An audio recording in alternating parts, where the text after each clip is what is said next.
siitä tuttu, että se piti osata nämä rautatieasemat. Arvoisa kaupunginvaltuuston puheenjohtaja, hyvät räisäläiset kutsuvieraat. Niin kuin totesin, niin tämä on todella nyt ilo olla täällä ja Kokemäellä ja Räisäläisen säätiön järjestämässä 77. Räisälä-juhlassa. Teidän räisäläisten sijoituskunnat on täältä Rauman seudulle, käsittääkseni täällä Etelä-Satakunnassa. Meillä on ilo kuulla rattosaa keskustelua tuosta Maisa kertoa, minkälainen siellä koulussa on alku. Ja tullut miukin muistot siinä mieleen, että kun minä menin ensimmäisen luokalle, opettaja kysyi, että mikä se on isäs nimiä, niin äitiin ollut siellä luokassa vielä ilman sormi suuhun, kun eihän me oltu kotona vanhempia etunimen puhuteltu. En vielä tiedä. Minä piti käydä kysymässä, että hän on Yrjö ja minä on Martti, Yrjöpoika, eikä Erkki. Niinhän mä just sanoin.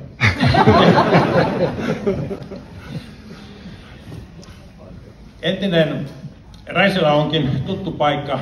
Minulle olen todella käynyt siellä useita kertoja ja vanhempien sukujuuret on siinä vieressä Vuoksenrannan kunnassa, sen eteläisimmässä kylässä Kaskiselässä.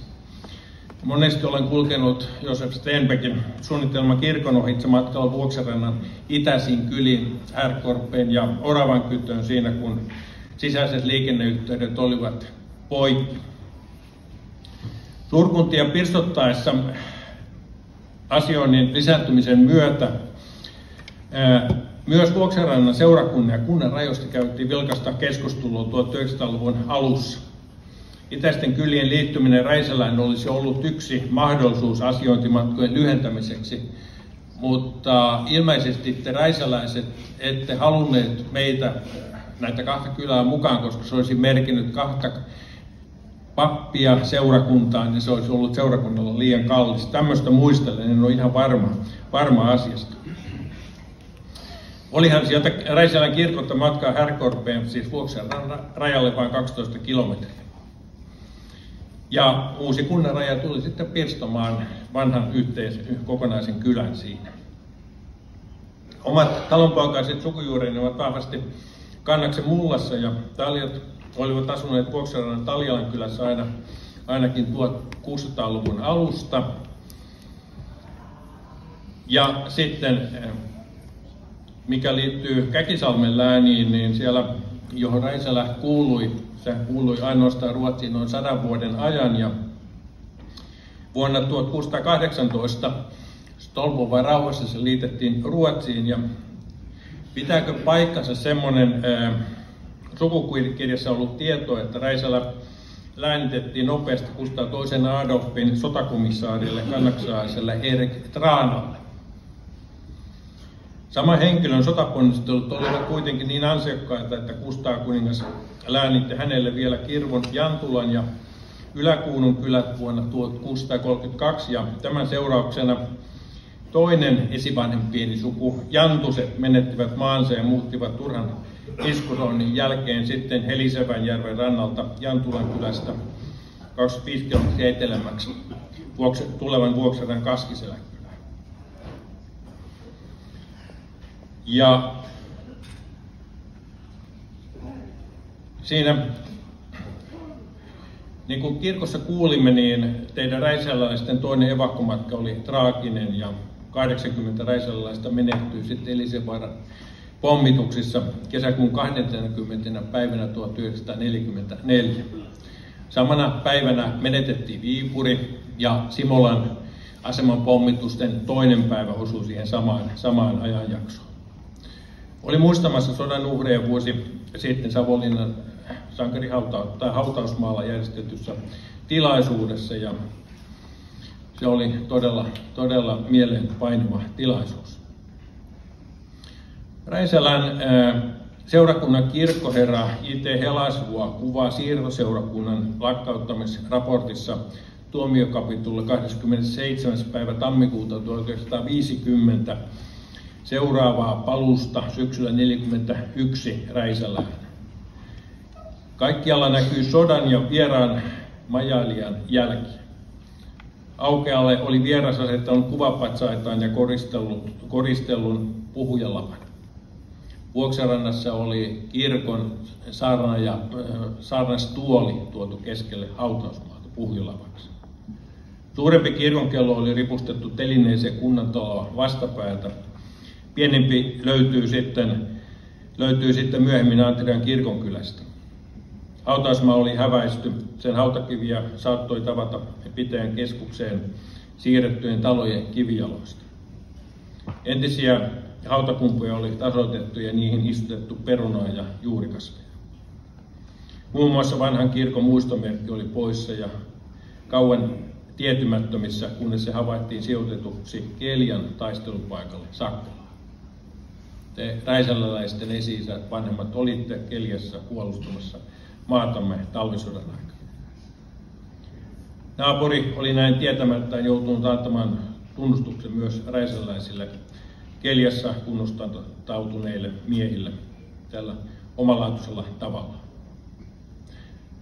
Hävästynä te löysitte myös 90-luvun alussa Räisälän Josef Stenbeckin kirkon kulttuuritalona hautausmaan rikki revittynä. Yhdessä pystytimme te sinne omalle hautausmaalle sankarivainajille ja siviilivainajille muistomerkit. Ne ovat säilyneet Räisälässä, mutta monessa kunnassa ne ovat hävinneet nykyisen Venäjän hallinnon myötä. Toinenkin asia yhdistää Räisälää ja Vuoksenrantaa, tai oikeammin silloista Antreaa, johon Korpelahden kylä tuolloin kuului. Syksyllä 1913 oli Antti Virolainen, ämmät ja Antti, kaivamassa valtaojaa suopellon kuivattamiseksi. Alue oli ollut veden peitossa vielä korkean Vuoksen aikana, jolloin Vuoksi oli virrannut valtoimenaan Räisälän keskuksen ohitse. Virolainen löysi luu- ja kiviesineitä, jotka selvästi olivat ihmiskäden töitä, ja muinaistieteellisen toimikunnan palveluksessa kotipitäjässään Räisälässä ollut Theodor Svinto oli tullut tunnetuksi myös Antreassa työstään muinaisuuden tutkimisessa. Virolainen luovutti löytämänsä esineet Svintille tämän virkamatkan yhteydessä, ja koekaivausten jälkeen löydön arvo ymmärrettiin ja maisteri Sakari Pälsi kävi seuraavana kesänä sitten kaivamassa tuon verkkolöydön. Ja tällä hetkellä me tunnemme sen Korpilahden tai Antrean verkkolöytönä, jolla on ikää 10 000 vuotta. Muinainen kalastaja oli kadottanut pyyntivälineensä. Se oli todella suuri menetys hänelle. Oliko vene kaatunut vai oliko hän sitten ollut talvikalassa ja sitten sieltä sitten hukannut heikkojen jäiden takia pyyntivälineensä. Emme tiedä sitä. Hyvät kuulijat, palaan Theodor Svintiin. Hän syntyi Räisälässä Utorian hovissa 1851. Svintit olivat Räisälässä olleet pääasiassa pappeja, mutta Theodor valitsi toisenlaisen uran. Hän valmistui filosofian maisteriksi ja toimi muun muassa valtion arkeologina ja kirkolliskokouksen jäsenenä ja Käkisalmen kaupungin edustajana valtiopäivillä 1890. Hän kohdisti sen kaikkein keskeisimmän päätarmonsa kuitenkin kansantieteeseen ja kotiseutututkimukseen, joiden huomattavimpia uranuhteja hän oli maassa. Samaan kategoriaan voidaan luokitella sitten ehkä tunnetun räisäläinen Juho Lallukka. Tunnettu oli Lallukan tokaisuppamauksen juhlassa Mie Maksa. Kansallisteatterin suurella näyttämällä moni teistäkin oli katsomassa tuota Petri Liskin ohjaamaa teosta, ja siinä itseäni puhutteli sen näytelmän alku. Utuinen muistikuva siitä, jossa Juho äitinsä kanssa hyvästelee perheen ainoan verorästien takia Vallesmannin pois viemän lehmän, ennen kuin Juho ehtii lupauksessa mukaan tienata lehmärahat. Tämä näkyy toi minulle mieleen evakkojen Karjalasta luopumisen tuskan. Samankaltaista, mutta pienempimuotoista tuskaa koki varmasti Lallukan perhe tuossa hetkessä. Juho Lallukka syntyi siis Räisälässä Juho Lallukan ja Maria Haikosen kolmanneksi pojaksi 4 kuukautta Theodor Svintin syntymän jälkeen. Juho aloitti paimenpoikana, mutta hänellä oli malttia kuunnella hänen tielle osuneita kokeneempia oppia heiltä sitten kaupanteon taitoa ja elämäntaitoa. Äitinsä kuoltua Lallukka muutti Käkisalmeen kauppa-apulaiseksi, myöhemmin kirurgiksi. Lallukka avioitui sitten räisäläisen Matti ja Valpuri Jääskeläisen tyttären Marian kanssa. Ja Käkisalmessa vietettyjen oppivuosien jälkeen hänellä oli mahdollisuus oman maakaupan perustamiseen puolisonsa vanhempien kievaririiheen. Juho Lallukka, Jaakko Häkli ja Wilhelm Paistiev perustivat Viipurin tukkokaupan 1890-luvun alussa. Myöhemmin liike siirtyi kokonaisuudessaan Lallukan omistukseen muiden kuoltua ja hänen sanontansa, mainoksensa siihen aikaan oli, että mitä ei Lallukan kaupassa ollut, sitä ei kansa tarvinnutkaan. Tällä periaatteella Lallukka keskittyy laadukkaisiin suomalaisiin tuotteisiin ja myös sitten tarkoin valittuihin ulkomaisiin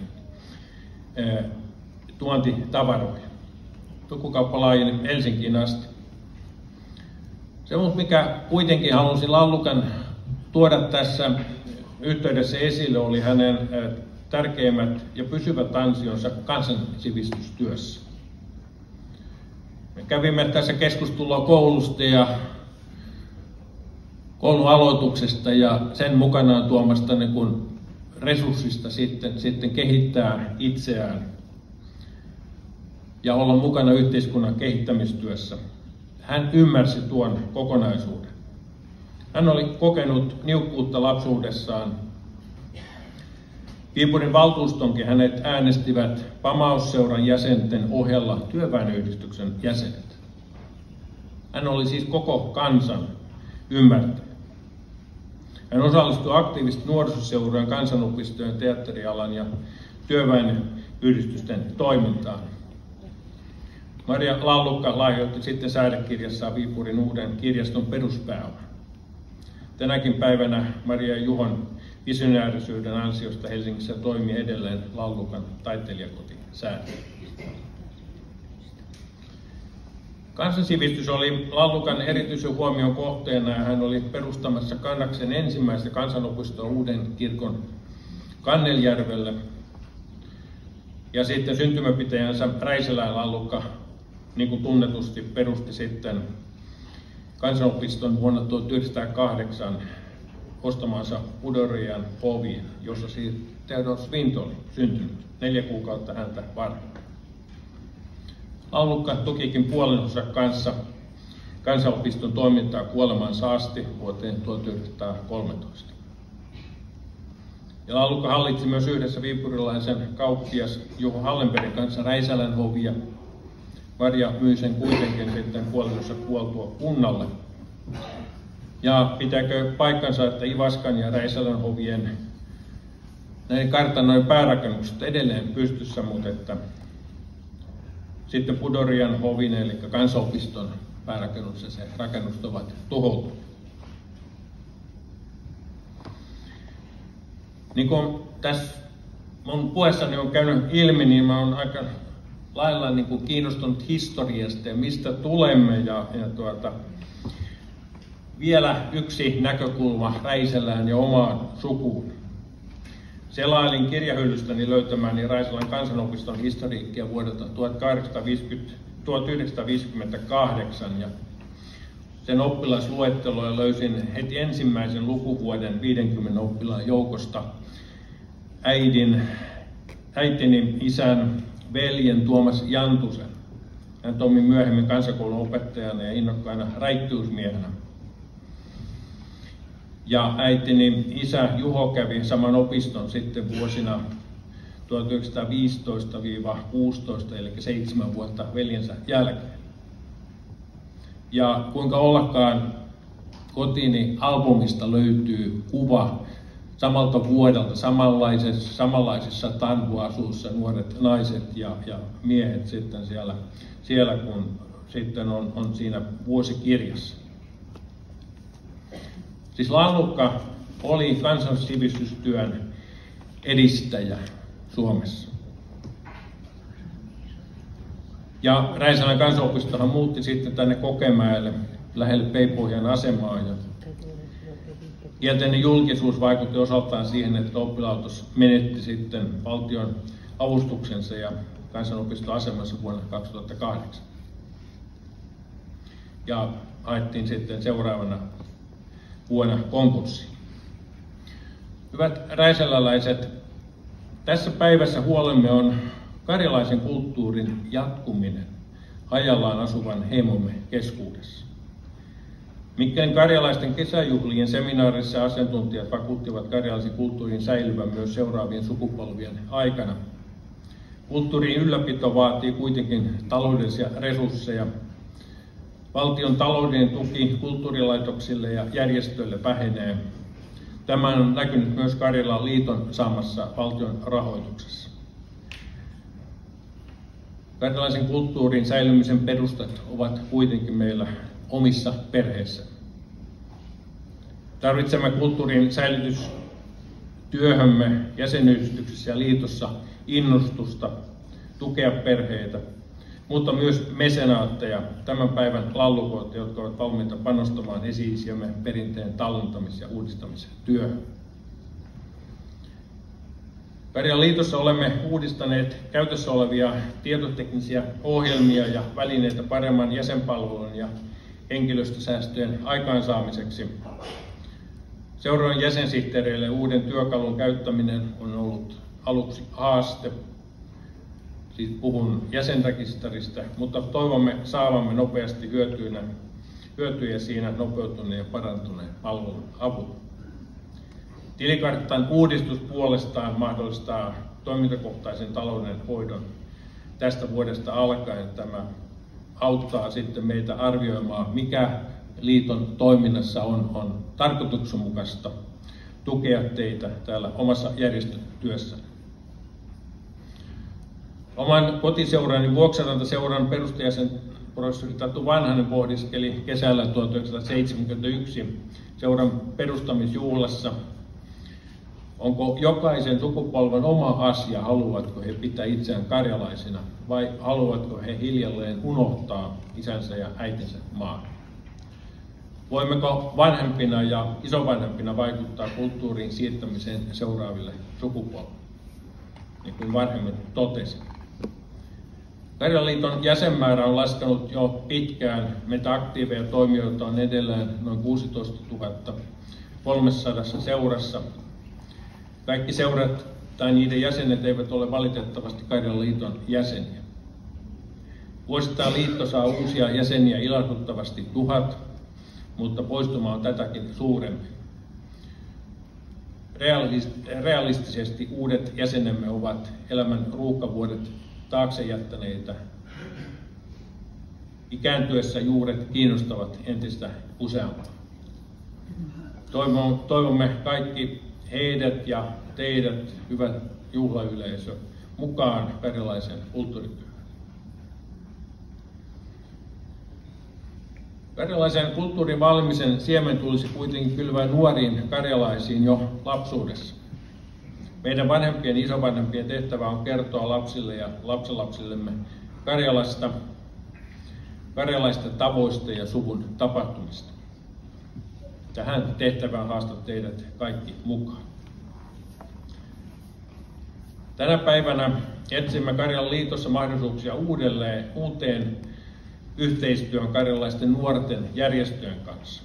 Haluaisimme nähdä Karjalaisen nuorisoliiton osakunnat, Karjalaiset nuoret Suomessa järjestön ja muut nuorten ja nuorten aikuisten yhteistyökumppaneina.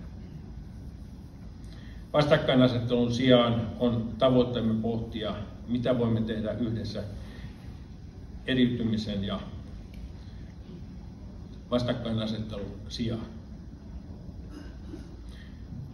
Työväline karjalaisen kulttuurin säilyttämiseksi ja siirtämille seuraaville sukupolville on siirtyminen digimaailmaan. Paperin viestintä tulee katoamaan meistä riippumattomista syistä. Paperisen kulttuuriperinteen siirtäminen digitaaliseen muotoon on välttämättömyys, jotta tulevat sukupolvet löytävät karjalaiset juurensa ja monivivahteisen karjalaisen kulttuurin tekoälyllä ja sitä hyödyntävistä hakukoneista. Karjalaisen kulttuurin tietoalusta liiton ja seurojen tallenteille on minun visioni tulevaisuuteen. Työ on alkanut verkkosivu-uudistuksella, johon kutsumme teidät mukaan ensi vuonna. Siirtymäaika tulee hoitaa entiseen tapaan paperisena palveluna niille, joilla ei ole mahdollisuutta sähköiseen tiedon hankintaan.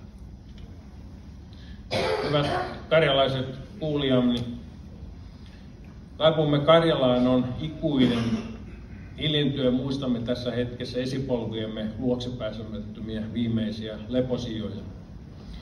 Pystyttämämme muistomerkit sankarihautausmaillemme ja esipolviemme haudoilla ovat olleet yli 30 vuoden ajan kunnianosoituksemme teitä Karjalan rakentajat ja puolustajat kohtaan. Alueiden nykyinen isäntä etsii syitä alueviranomaisten kanssa yhteistyössä pystyttämiemme muistomerkkien poistamiseen. Sankari-nimi, vuosiluku 1944 tai Vapauden risti muistomerkissä saattavat olla tuomioistuimen poistopäätöksen perusteena.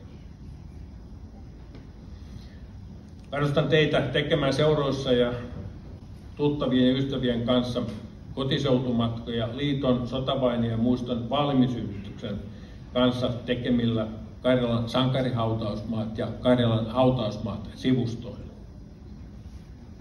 Hyödyntäkää näissä haastatteluhetkissänne vanhaa murreosaamistanne ja myös henkilökohtaisia retkikuvia. Digitaalisilla yhteyksillä toimien saatte mukaan myös ne, jotka eivät pysty syystä tai toisesta tulemaan paikalle tapaamisiin.